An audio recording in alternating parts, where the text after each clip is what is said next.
Kami talaga ng basit kasi nagkaroon ng mahabang traffic. Oh, may nagbibilag kasi ng palay dyan sa mi ngayon. Hindi kapos itong mga. Kaya marami mga ka-JG Pinoy.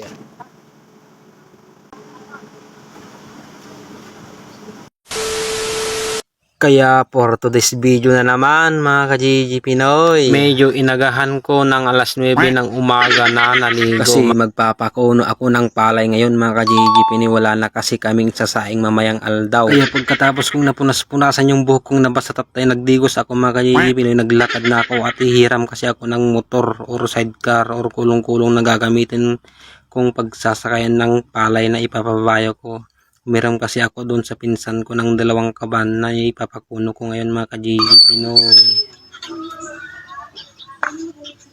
Kaya maraming salamat dito sa nagpahiram ng tricycle niya mga ka-JG Pinoy. At agad-agad na din akong bumaba sa tricycle at kukunin ko yung sombrero ko at yung pambabayad natin sa kono mga ka-JG Pinoy.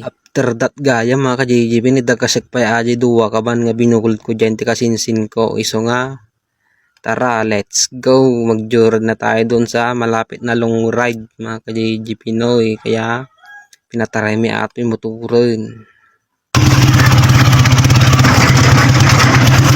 At andito na kami dito sa simentadong daan na small highway mga kasain. Hindi na namin nabidyuhan yung pagkakuha ng irik doon sa balay ng pinsan ko kasi maganda yung daan doon, lubak-lubak. Kaya hindi na namin nabidyuhan yun mga ka-JG Pinoy kasi magalaw yung kamera, lubak-lubak kasi yung daan doon kaya hindi namin nakuhanan. Taniman na din pala dito sa amin. Dyan ba sa inyo mga ka-JG Pinoy, nagtatanim na ba kayo ng palay? Comment naman kayo.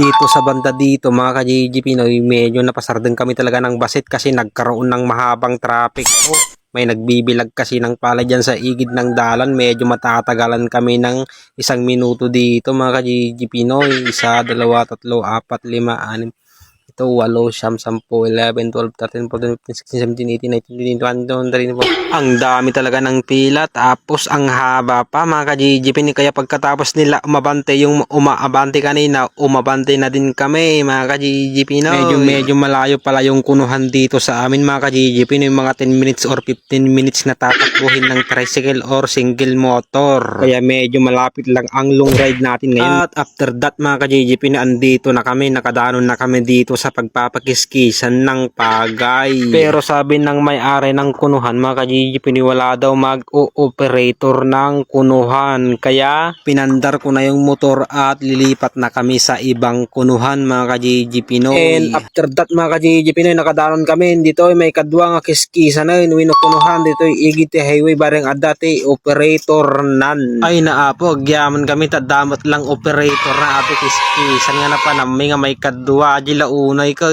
madi ka mangal daw kin mangrabi ay naapaw permi ngayon hindi kapos titumtumang. Kaya maraming salamat sa nagpahiram ng 2 kaban na palay ni papakuno ko ngayon mga ka-JG Pinoy.